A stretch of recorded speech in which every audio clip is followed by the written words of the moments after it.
Hello student, class 7 SST, chapter as you know that air and we are just on the topic wind, clear?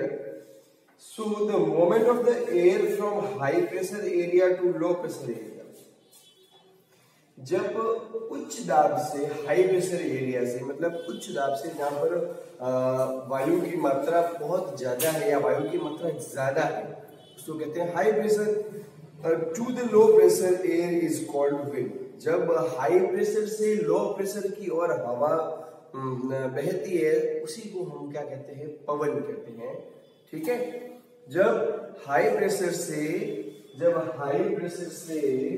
Low pressure की ओर हवा बहती है तो हम air के इस फ्लो को क्या कहते हैं, विंड कहते हैं। क्या कहते हैं, इस एयर के इस फ्लो को विंड कहते हैं। So you can see wind at work as it. अब आप जो है वो हवा को कार्य करते हुए देख सकते हैं। कैसे देख सकते हैं? You can see the wind at work. It blows dry leaves down the pavement or uproots trees during the storms. जब पवन बहती हुई जो है वो हवा पत्तियों को, गिरी हुई पत्तियों को उड़ा के अपने साथ ले जाती है, तो आप देख सकते हैं कि हवा जो है वो अपने प्रेशर के थ्रू कार्य कर रही है, वो लीव्स को उड़ा कर ले जा रही है। और जब स्ट्रॉम आता है, तूफान आता है, तो वो बड़े बड़े पेड़ों को भी जड़ सहित उखाड़ के निकाल देता है। तो इस तरह से आप हवा को कार्य करते हुए देख सकते हैं। Sometimes when the wind blows gently, कई बार जो है वो हवा बहुत ही जेंटली, बहुत ही आराम से बहती है, बहुत ज्यादा तेज नहीं बैठती है, तो बहुत ज्यादा तेज नहीं बहती है। उस सीन में क्या होता है, उस सीन में वो हल्के से बहकर जो है वो sometimes when it's blow gently you can see it blowing away smog, वो धुएं को उड़ा के ले जाती है। और फाइन डस्ट या फिर छोटे छोटे धूल के जो मिट्टी के जो महीन कण होते हैं उनको भी उड़ा के ले जाती है। तो जब हवा जेंटली ब्लो करती है तब, ठीक है। तो इस तरह से आप हवा को कार्य करते हुए देख सकते हैं। कहने का मतलब सिर्फ ये है कि आप हवा को कार्य करते हुए कैसे देख सकते हैं, वो पत्तियों को उड़ा रही है, पेड़ों को उखाड़ रही है। जब वो धीरे बहती है तो वो धुएं और धूल को उड़ाती है, ठीक है। At time wind can be so strong that it is difficult to go against it. और कई बार तो हवा इतनी तेज होती है कि उसके विपरीत दिशा में, जैसे हवा सामने से आ रही है तो आप उसके अगेंस्ट डायरेक्शन में, उसी दिशा में, उसके विपरीत उसी दिशा में जहां से हवा आ रही है उसके अगेंस्ट आप चल नहीं सकते, क्योंकि हवा का प्रेशर इतना तेज होता है, ठीक है। So it is not easy to hold an umbrella और अ विंडी डे। जब बहुत तेज हवा चल रही है तो आप अम्ब्रेला भी होल्ड नहीं कर सकते। अम्ब्रेला को होल्ड करेंगे तो अम्ब्रेला उल्टा हो जाएगा, ठीक है। Think of some other example. आप कुछ और एग्जाम्पल भी सोच सकते हैं जो आपने खुद अनुभव किए हैं, जो experience and some other example when strong winds have created problem for you. जब तेज हवा ने आपके लिए प्रॉब्लम क्रिएट की हो। Wind can be broadly divided into 3 types. अब वो जो हवा है वो मुख्य रूप से 3 भागों में विभाजित की गई है। और वो कौन कौन से? एक तो परमानेंट विंड, कौन सी है?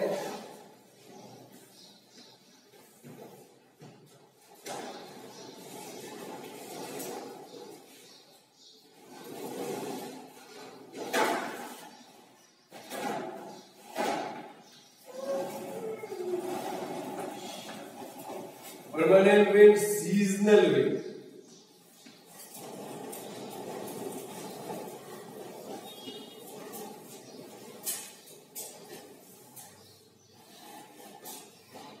And then local wind.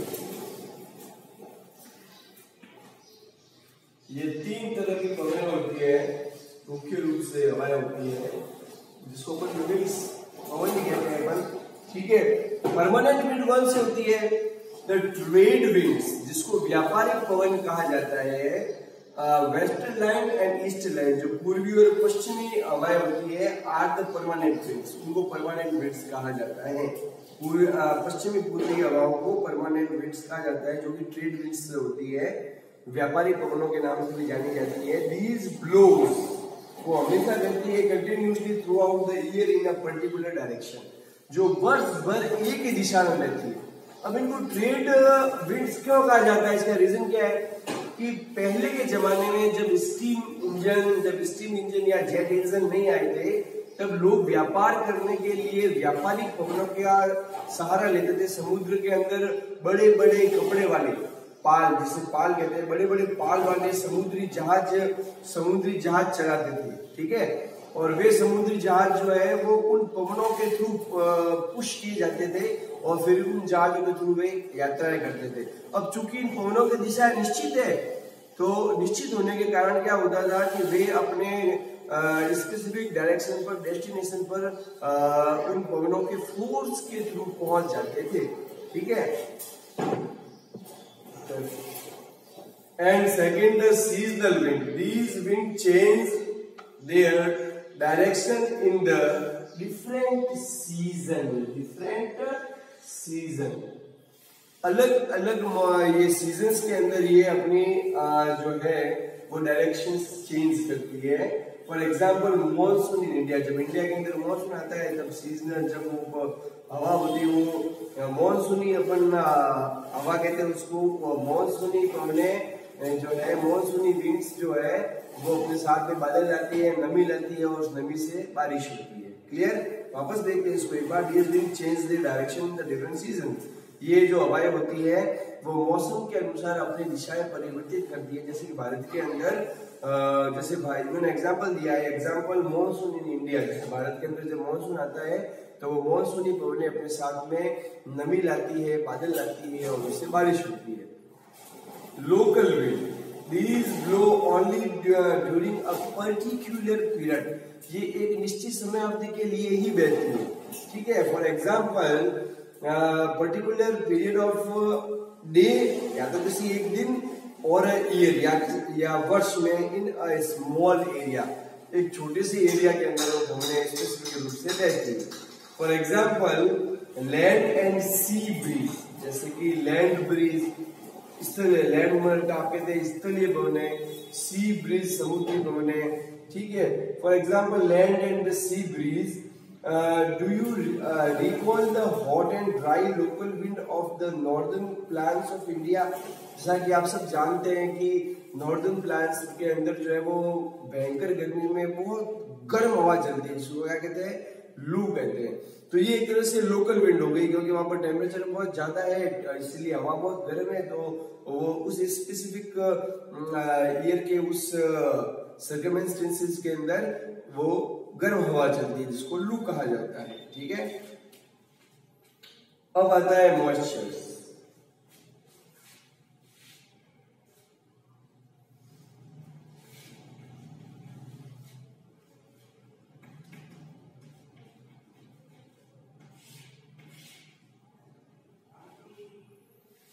When water evaporates from land and different water bodies, जब पानी जो है वो evaporate हो जाता है, वाष्पीकृत हो जाता है from land, धरती से, and different water bodies, अलग अलग water bodies से, जैसे पाउंड से, तालाब से, रिवर से जो है वो water vapor बनती है। It become water vapor. Clear? Moisture in the air at any time, हवा के अंदर नमी की मात्रा किसी भी समय इज नॉन एज ह्यूमिडिटी, उसको ह्यूमिडिटी कहा जाता है। हवा के अंदर जो नमी होती है, पानी की मात्रा होती है, नमी की मात्रा होती है, उसको ह्यूमिडिटी कहा जाता है, ठीक है, उसको नमी कहा जाता है। When the air is full of water vapour, जब हवा पूर्ण रूप से when the air is full of water vapor, जब हवा के अंदर काफी अधिक मात्रा में वाटर वेपर होती है, we call it humidity day, हम उस दिन को जो है वो ह्यूमिड डे कहते हैं। जब वाटर वेपर बहुत ज्यादा होती है ह्यूमिड डे कहते हैं। एज एयर गेट्स वार्मर, जैसे जैसे हवा गर्म होती जाती है, its capacity to hold the water vapour increase, उसकी वाटर वेपर को, जल वाष्प को ग्रहण करने की क्षमता बढ़ती जाती है। क्यों? क्योंकि हवा बहुत गर्म है।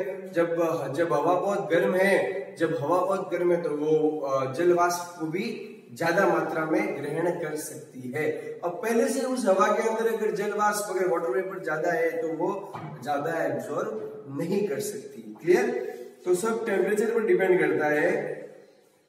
As the warmer and capacity to hold water vapor increase and so it become more and more humid, इसलिए वो और ज्यादा नमी वाली हो जाती है। So its capacity hold of humid, more and more humid. On the humid day, clothes take longer to dry and sweat from the body. जब बहुत ज्यादा नमी होती है on a humid day, clothes take longer to dry, कपड़े सूखने में बहुत ज्यादा समय लेते हैं। And sweat from our body does not evaporate easily, और हमारे शरीर से पसीना जो है वो बहुत ही धीरे धीरे या बहुत ही कम एवोपरेट होता है, वाष्पीकृत होता है। Making us feel very uncomfortable, जो हमें बहुत ही अनकंफर्टेबल फील करता है, क्योंकि पसीना सूख नहीं रहा है, कपड़े सूख नहीं रहे। क्यों? क्योंकि हवा के अंदर पहले से ही नमी बहुत ज्यादा है। अब हवा और ज्यादा नमी ले नहीं सकती, इसलिए कपड़े भी बहुत देरी से सूखते हैं, पसीना भी बहुत देरी से सूखता है। तो उसको ह्यूमिड और नमी वाला दिवस कहा जाता है। When the water vapor rise, जब जलवाष्प उठती है हवा के अंदर, इट स्टार्ट्स कूलिंग, जैसे जैसे वो हवा के अंदर ऊपर जाती है वो ठंडा होना शुरू हो जाती है। The water vapour condenses causing formation of the droplets of the water, और इस तरह से जब हवा ऊपर उठती है और जब वो ठंडी होती है तो वो पानी की बूंदों में परिवर्तित हो जाती है। And the clouds are just masses of the such water droplets, और जो क्लाउड होते हैं ना वही इन छोटी छोटी पानी की बूंदों के एक संगठित रूप है, मतलब कई सारी पानी की छोटी छोटी बूंदें मिलकर बादल बनाती है। When these droplets of the water become too heavy, और जब इसके अंदर वाटर ड्रॉपलेट्स बहुत ज्यादा होती है तो बादल भी बहुत ज्यादा भारी हो जाते हैं। तो क्या होता है, तो वे हवा के अंदर फिर फ्लोट नहीं कर पाते, क्योंकि वो क्या है बहुत ज्यादा भारी हो गए। तो फिर क्या होता है, वो हवा में फ्लोट नहीं कर पाते। Then they come down as precipitations, तब वह वर्षा के रूप में धरती पर वापस वो वाटर ड्रॉपलेट्स नीचे आ जाते हैं, वर्षा के रूप में, ठीक है, बारिश के रूप में। So jet planes flying in the sky leaves white rails behind them. जब जेट प्लेन्स हवा के अंदर उड़ते हैं तब वो अपने पीछे एक सफेद सफेद पट्टी छोड़ जाते हैं। ये क्या होती है, ये उनके इंजन से निकलने वाला, जैसे हर गाड़ी अपने पीछे से धुआं छोड़ती है ना, वैसे एरोप्लेन भी अपने अंदर से जो है वो पीछे अपने फ्यूल्स का जो बर्नर छोड़ती है, उसके अंदर जलवाष्प होती है, वो संघनित हो जाती है। वो उसके अंदर जो वाटर वेपर होती है वो क्या होती है, ठंडी हो जाती है, वो वाटर संघनित हो जाती है, और वही जो है वो जो जेट प्लेन का रास्ता सफेद सफेद लाइन आपको दिखती है वो वाटर वेपर्स ही है, जो उसके द्वारा छोड़ी गई हवा के अंदर थी।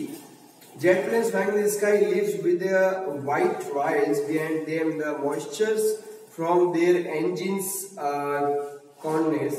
We see trails on the countless moisture of some times when there is no air movement in the disturbed it.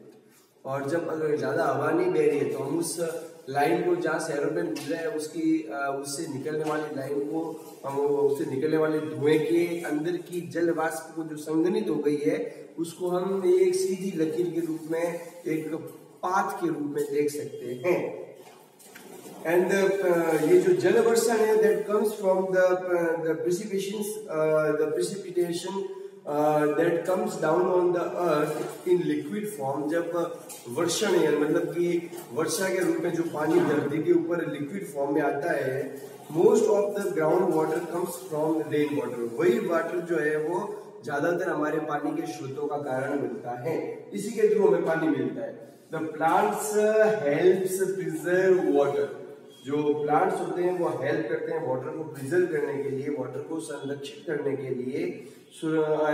Tree on hill side are cut, अगर पेड़ों की दिशा के अंदर जो है वो अगर ट्रीज को कट कर दिया जाता है, when the trees on hill sides are cut, rainwater flows down the and bare mountains and can cause the flood of the low lying area.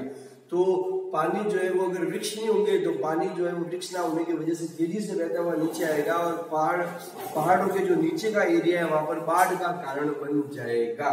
ठीक है। On the basis of the mechanism, there are three type of rainfall. तीन तरह की rainfall है। The convectional rainfall, the orographic rainfall and the cyclonic rainfall. ये तीन तरह के अलग-अलग रेनफॉल्स हैं।